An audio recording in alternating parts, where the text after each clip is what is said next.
Hello everyone, welcome to my channel UGC Net Study Hub, and my today's topic is process scheduling. And this topic is very important for a numerical part, and there are so many questions is asked in from process scheduling. Okay, in the previous lecture I have covered the state diagram, है ना, and I have tell the three types of scheduling: long term scheduling, short term scheduling and middle term scheduling, right? जिन्होंने नहीं देखी वो जाके मेरा previous lecture जाके देख लो, उसमें मैंने 3 टाइप्स के शेड्यूलिंग्स भी बताए थे। तो आज का हमारा टॉपिक है प्रोसेस शेड्यूलिंग पार्ट 1। तो अब चलो स्टार्ट कर देते हैं। हाँ, performance of parameters. Performance of parameters 5 types के होते हैं: CPU utilisation, throughput of system, average turn around, average waiting time of a process and response time. CPU utilisation क्या होता है? CPU utilisation, higher the CPU utilisation better it is देखो, as you all know the CPU is the brain of a computer, right? it is the तो CPU utilisation क्या होता है? जब इसका हायर CPU यूटिलाइजेशन होगा तो बेटर परफॉर्मेंस होगा। जितना ज़्यादा CPU को हम लोग यूज़ करेंगे उतना बेटर उसका परफॉर्मेंस होगा। तो इसका मैं शॉर्ट में डेफिनेशन बता देती हूँ। CPU यूटिलाइजेशन क्या होता है? It is the average fraction of a time during which CPU is busy executing either user program or a system module. Higher the CPU utilization better it is, है ना। जितना ज़्यादा CPU हम लोग use करेंगे उतना ज़्यादा हमारा CPU क्या होगा? परफॉर्म बेटर करेगा, यूटिलाइजेशन बढ़िया होगा। ठीक है, अब आ जाता है हमारा सेकंड क्या है? सेकंड हमारा सिस्टम थ्रूपुट है ना। सिस्टम थ्रूपुट क्या होता है? It is the average amount of a work complete per unit time. इसका मतलब कितना टाइम एक यूनिट पर हो रहा है उसे हम लोग बोलते हैं थ्रूपुट सिस्टम। फॉर एग्जांपल, जैसे मैं 1 घंटा काम कर रही हूँ, ठीक है, 1 hour how much work done, 1 घंटा मैंने कितना काम किया, है ना, उसे हम लोग बोलते हैं थ्रूपुट। ठीक है, थ्रूपुट पता चल गया कि जैसे मान लो मेरी क्लास है ना, आप लोग ने भी 1 घंटे की क्लास ली है, जितना मैंने 1 घंटे में पढ़ाया आपको कितना समझ में आया, उस टाइम को हम लोग बोलते हैं सिंपल लैंग्वेज में थ्रूपुट। ठीक है, और थर्ड हमारा क्या आता है? टर्न अराउंड, है ना। टर्न अराउंड क्या होता है? Turn around time, it is the total elapsed from the time job is submitted or the process is created to the time the job is completely। मतलब कि जो हमारा जॉब सबमिट से लेके जॉब फिनिश तक के जाता है उसे हम लोग बोलते हैं टर्न अराउंड टाइम। ठीक है, फॉर्मूला आपने देखा होगा, turn around time equal to finish time minus the arrival time, it's called the turn around time. ठीक है, अगर आपको न्यूमेरिकल में क्वेश्चंस पूछा जाएगा तो कैसे निकालना है, तो turn around time equal to finish time minus the arrival time, ये इसका फॉर्मूला होता है। ठीक है, टर्न अराउंड टाइम का मतलब पता चल गया। जॉब सबमिट से लेके जॉब कंप्लीट तक का जो टाइम ड्यूरेशन होता है ना, उसे हम लोग बोलते हैं turn around time. I hope आपको समझ में आ गया कि मैं अपनी ईजिली लैंग्वेज में भी आपको एक्सप्लेन कर रही हूँ and with my hand written notes से भी आपको अच्छे से एक्सप्लेन कर रही हूँ। फिर भी अगर कोई कन्फ्यूज़न होता है तो आप मुझसे कमेंट में पूछ सकते हो। ठीक है, अब हमारा फोर्थ क्या आता है? फोर्थ होता है हमारा वेटिंग टाइम, है ना।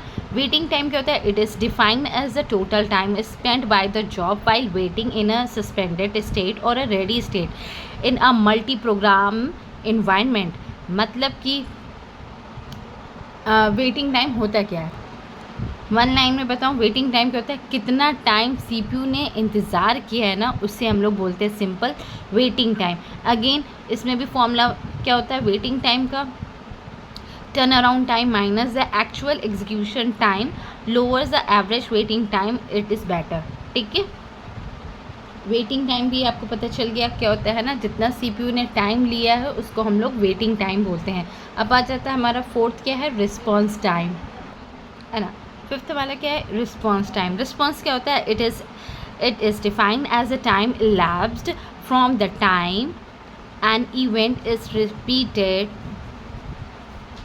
in the system to the time when the first instruction is interrupt servicing routine is executed to the service the interrupt causes by the event। Simple भाषा में बताऊँ रिस्पॉन्स टाइम क्या होता है? देखो, सिंपल रिस्पॉन्स टाइम का मतलब होता है कि जैसे मैं कुछ आपको बोल रही हूँ और मेरा मैसेज आप तक पहुँच रहा है ना, इलैप्स हो रहा है ना, उसी को हम लोग बोलते हैं क्या, रिस्पॉन्स टाइम। बस सिंपल आसान भाषा में रिस्पॉन्स टाइम का मतलब यही होता है। जो टाइम टेकिंग लग रहा है ना, मेरा मैसेज आप तक पहुँचने में लग रहा है, उसको हम लोग बोलते हैं response time.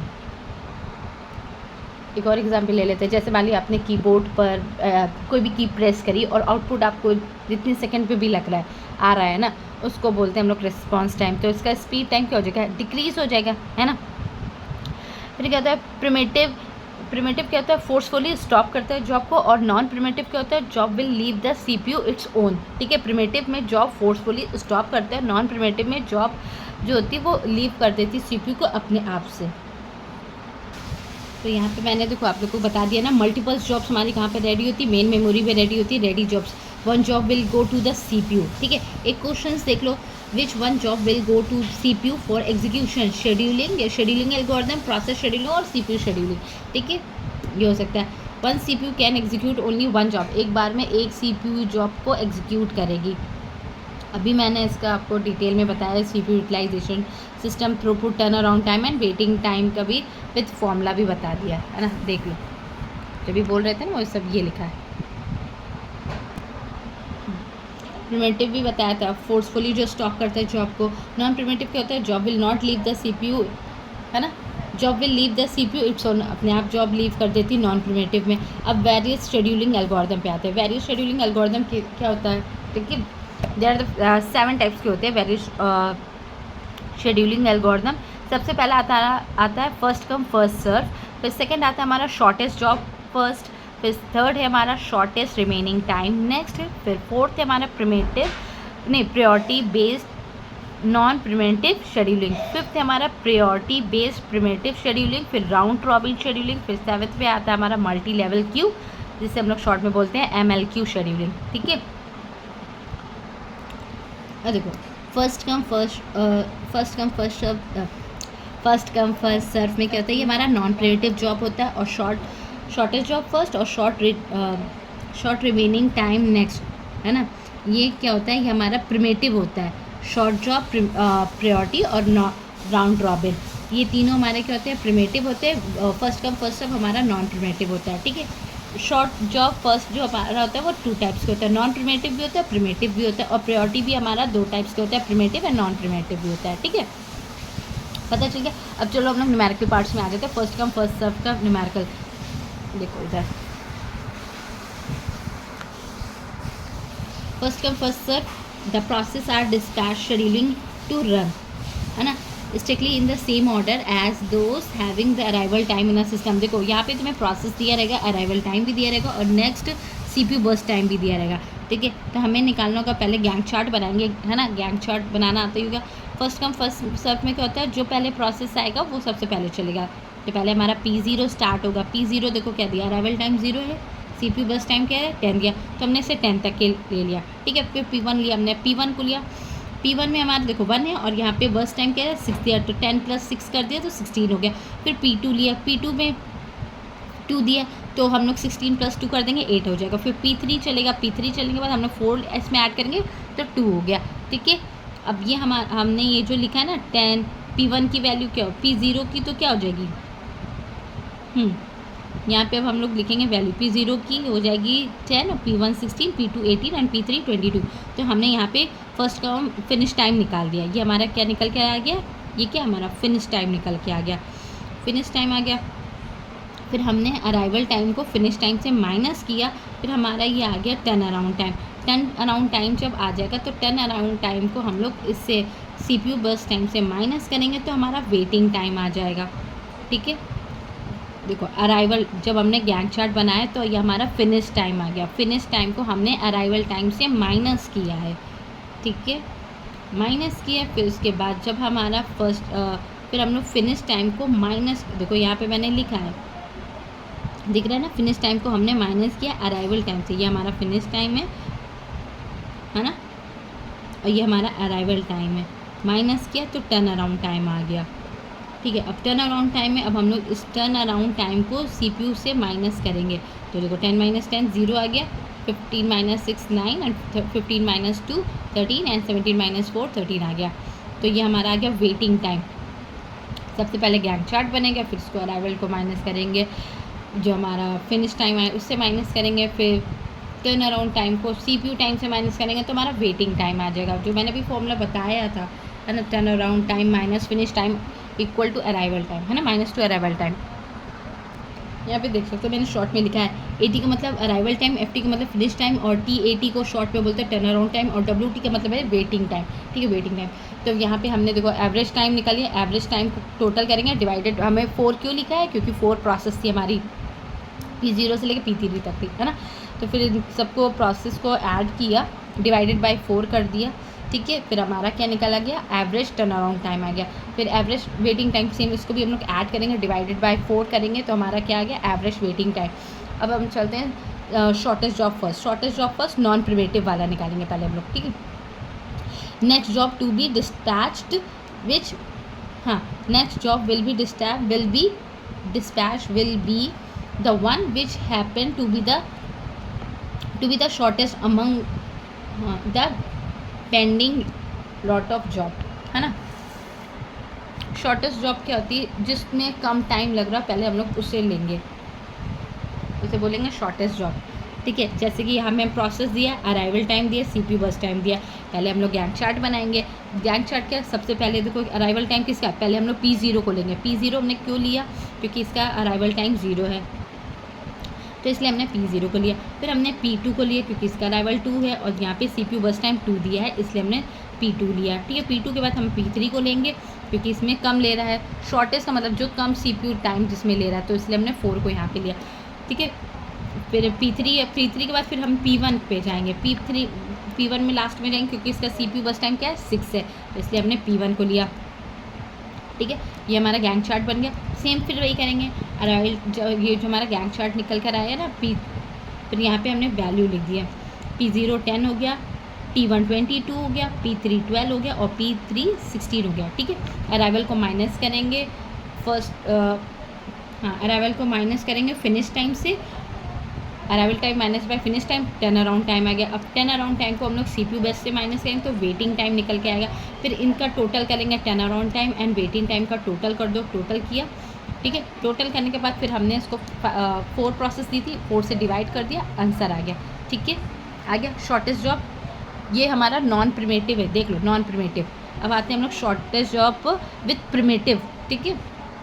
Shortest job primitive कैसे सॉल्व होता है, देखो शॉर्टेस्ट जॉब प्रिमेटिव हमारा ऐसे सॉल्व होगा।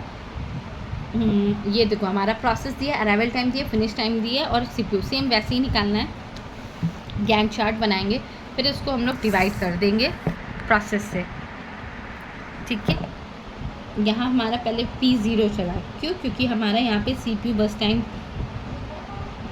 हाँ, 0 था, देखो क्योंकि यहाँ पे अराइवल टाइम, पहले अराइवल टाइम देखते हैं, अराइवल और CPU टाइम दोनों को कंपेयर करा जाता है, किसका अराइवल टाइम देखा जाता है, क्योंकि अराइवल टाइम 0 है इसलिए हमने CPU को पहले लिया, है ना, मतलब P0 को लिया।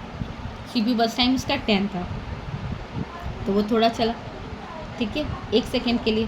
फिर इसके बाद हमने P1 को चलाया, फिर P3, फिर P1 चला दोबारा से, फिर आखिरी में हमारा फिर से P0 चला, ठीक है। फिर इन सबको हमने ऐड किया, डिवाइड कर दिया 4 से, ये हमारा निकल गया क्या, शॉर्टेस्ट जॉब प्रिमेटिव वाला। अब हम लोग आ जाते हैं priority based non primitive scheduling. Non primitive scheduling, priority में क्या होता है, प्रायोरिटी जिसको पहले प्रायोरिटी मिलेगी, CPU जिसको टाइम देगा उसको लेंगे, ठीक है। 5 हमारा लीस्ट है और 0 हमारा मैक्सिमम है, ठीक है। देखो प्रायोरिटी शेड्यूलिंग सेम, इसमें पहले हम लोग गैंट चार्ट बनाएंगे, हमें प्रोसेस, अराइवल टाइम, CPU बस टाइम दिया रहेगा, गैंट चार्ट बनाएंगे। गैंट चार्ट से अब आ गया होगा ना आप लोगों को निकालना गैंट चार्ट कैसे बनता है ना। फिर अराइवल टाइम को माइनस करेंगे, फिनिश टाइम से टर्न अराउंड आ जाएगा, फिर जो टर्न अराउंड टाइम आएगा उसको CPU से माइनस करेंगे तो वेटिंग टाइम आ जाएगा। अब ये आपको देखना है कि पहले प्रायोरिटी किसको दी जाएगी। हमेशा देखो अराइवल टाइम 0 है तो पहले P0 चलेगा, देखो P0 चला, CPU टाइम हमने 1 सेकेंड की थोड़ी देर के लिए चला, नहीं पूरा ही चला दिया। फिर उसके बाद हमने P3 को लिया, क्यों P3 को लिया, क्योंकि इसका बस टाइम कम है, 4 है P3, P3 है, हाईएस्ट वाले को लिया, हाँ हाईएस्ट वाले को लिया। CPU टाइम 10 था तो इसलिए 0, फिर P3, फिर उसके बाद हम लोग लेंगे P2, फिर उसके बाद P1 आया, ठीक है। फिर ऐड करके 4 से डिवाइड कर देंगे, आंसर आ गया हमारा average time and waiting time. अब ये नोट देख लो, नोट क्या है,